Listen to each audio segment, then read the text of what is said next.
Today, we are diving into something wild: the Federal Reserve, the institution that's supposed to be the adult in the room for our economy. It's losing money big time. We're talking massive payouts to banks and jaw dropping balance sheet losses, and why this financial twist actually affects you. All right, let's roll the buffer and let's get into it.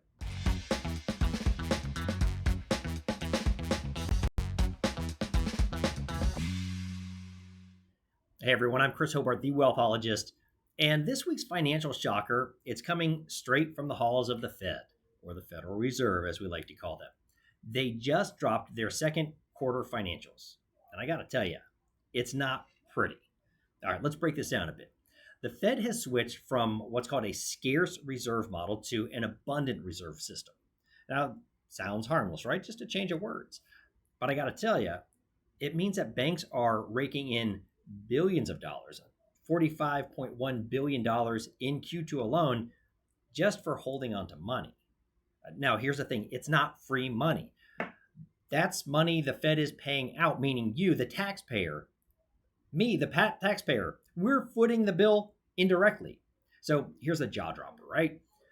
The Fed paid banks more in interest than it earned. It's kind of like running a business where your employees make more than you sell. Now, they've been doing that for 11 quarters straight. And the result? $927.5 billion in unrealized losses. That is 20 times their reported capital. Holy smokes. They're calling this a deferred asset. Well, I call it what it is: a financial black hole waiting for the next rate cut to patch things up. You see, this isn't just an accounting problem. This has got to act as a wake up call. When the Fed loses money, it stops sending profits to the Treasury, which means less funding for things that we actually need. And quite frankly, it's just more burden on taxpayers in the long term. So, what do we need to do? First, let's stay alert for interest rate changes. We're expecting something in September. They could have impact on everything from savings accounts to mortgage rates. Second, I don't want you to panic, but do prepare. Economic shifts like this ripple down, especially if you're investing or planning major purchases.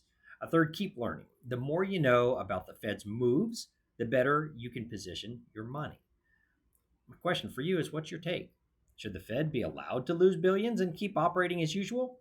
Or should something be done about it? Drop your comments in the section below. I'd love to see what you're thinking. Also, smash that like button, hit subscribe, and share this with someone who still thinks the Fed is just absolutely invincible. All right, folks, I'm Chris Hobart, the Wealthologist. We'll see you next week.